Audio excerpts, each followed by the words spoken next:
Hi guys. Stargate SG-1 is a woke hipster. It was woke before it was cool to be woke. Yet, the writers accidentally wrote one of the most racist stories ever written.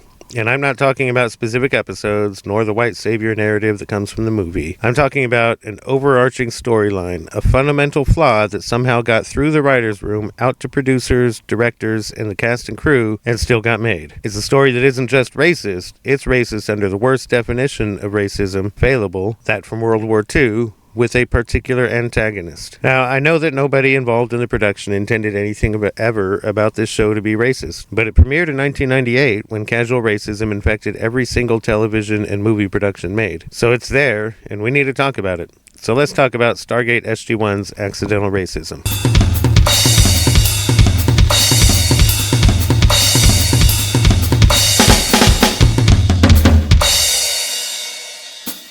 Before we go any further, make sure to click like and subscribe. That way you'll get to see more content like this. Also, to help other people find this content. You can also join my Patreon. There'll be links down below. And a reminder at the end of the video. For now, enjoy the rest of the video. So this video is a remake of an earlier video. Now that I'm better at making videos, I wanted to remake some of my earliest content in a style that's more in keeping with the rest of the channel. So I'll put the original video in a playlist, but otherwise unlist it so you can watch it if you really want to. So before we get started, there are a few things that are worth mentioning. Now, I love Stargate, with Atlantis being my favorite of the three. I wouldn't have bothered to think about it this much if I didn't love Stargate. But Stargate does have a white savior narrative that's problematic even throughout the show. Many have said that. They do clean it up for the most part, but it never really gets better.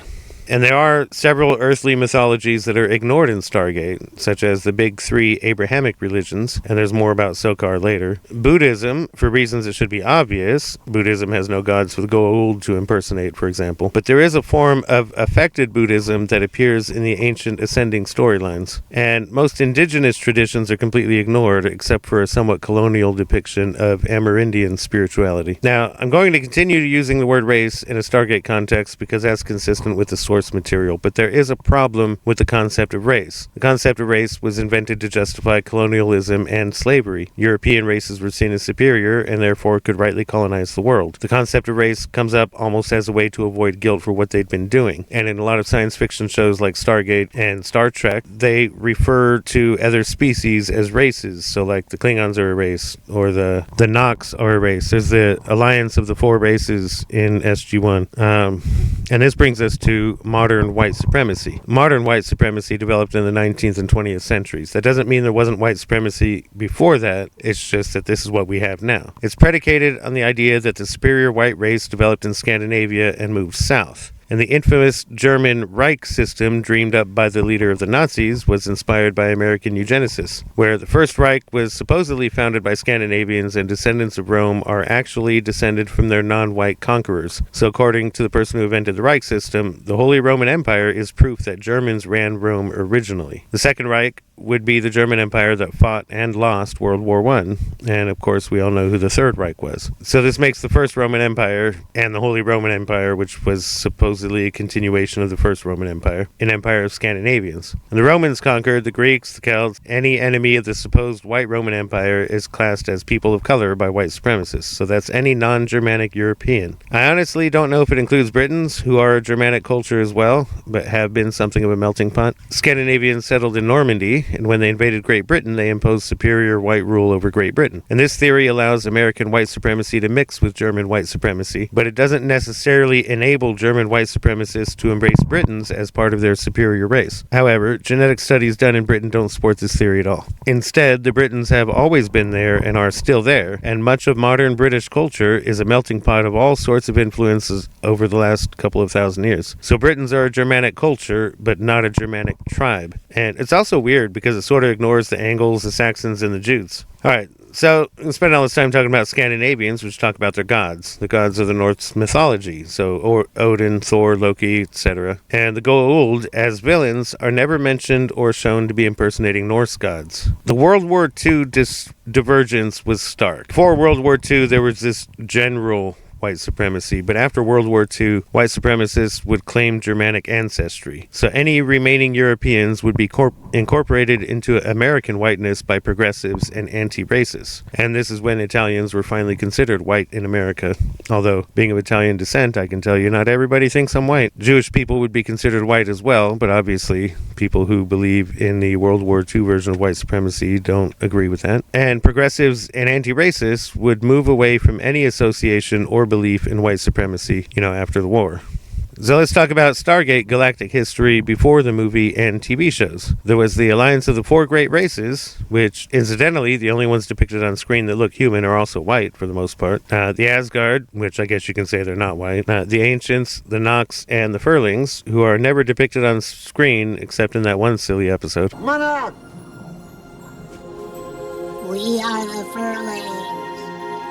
We thought we'd never get to meet you. At some point, the Alliance ended. The Ancients either died out or ascended and actually became real gods in a deistic pantheon. The Furlings disappeared with no explanation ever given. This is something of an inside joke for the writers. The Nox continued as a secretive insular species, and the Asgard just left the galaxy. So then the Goa'uld developed sometime after the Asgard left the galaxy, and they're never mentioned on screen if the Goa'uld interacted with the Ancients. And this is a plot hole with Atlantis, actually. So the Goa'uld are scavengers. They find and use ancient technology to enslave other species. Their original hosts were called the Unas, which you can't really put this under a banner of white supremacy. Then Ra discovered Earth, where humans are the surviving descendants, or the next evolution of the ancients. They enslaved humans and spread them across the galaxy. They pretended to be the gods of the human mythologies, or forced humans to worship them using their own names. This isn't really made clear whether the gods' names are the names of the Goa'uld, or if the Goa'uld adopted the human gods' names. It's not explicit, but I think it is implied that the Goa'uld simply had their own names. All of the polytheistic mythologies on Earth are considered to have come from the Goa'uld, except the Norse. The Goa'uld also reverse-engineered ancient technology to create their own tech base, which means there were a few that were engineers. So they didn't run around pretending to be gods. Not all of them ran around pretending to be gods. They had engineers, and we see some of them on screen. But they didn't create very much new technology. It was mostly reverse-engineered crap. And at some point, the Asgard came back. They secretly transported humans to other planets to keep them safe from the Goa'uld. And they started giving their own names and pretending to be gods until the humans were sufficiently advanced for relations between them and the Asgard. And they established the Protected Planets Treaty, eventually adding Earth to the treaty. So Stargate was written in a modern context, starting in the 90s and continuing into the aughts a little bit later. So it's going to be written in a context of modern white supremacy. And, of course, I already mentioned the use of the word race is a problem in phrases like the Alliance of the Four Great Races. Now, the Asgard represent the gods of the ancestors of the white supremacists. So the Scandinavian gods are the Asgard. The Goa'uld are everybody else. Asgard are benevolent. They're technologically and culturally advanced. The gods they pretend to be are benevolent and protective.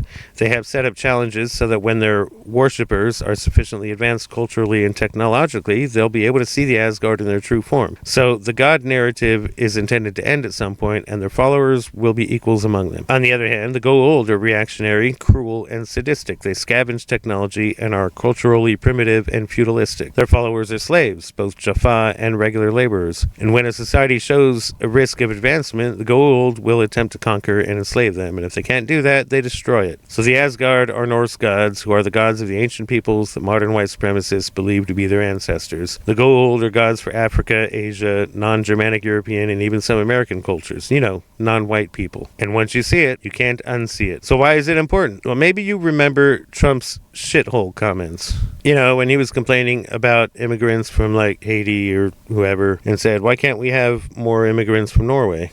Now that we've talked about what modern white supremacy looks and sounds like, what does Trump's comment sound like? And it's part of a larger narrative of so-called white genocide or replacement theory, which has its roots in the late 19th century conspiracies that Jewish people were trying to take over Europe. In the 1920s and 1930s, these ideas morphed into the German idea of Lebensraum, and we know how that went. And throughout the Cold War and later, in the U.S. anyway, these ideas would periodically spike in the immigration debate. And then we get Trump promising to build the wall. And at the time of shooting this video, video, Trump is trying to run the biggest deportation operation in history. But he's not deporting any white people who aren't here legally. He's only going after non-white people. So yeah, it's a problem when a great science fiction franchise accidentally endorses the idea that non-white gods are villains and white gods are saviors. I don't think anyone was trying to write a white supremacist story into Stargate, but when a property starts with a white savior narrative, it becomes really easy to accidentally write more racist storylines into the property. And I also don't know of any white supremacists who watch Stargate, and white supremacists aren't known for their love of science fiction, so the potential damage is pretty small overall. But we need to be asking for more from TV studios, especially when a show has the kind of popularity that Stargate has. And so with that in mind,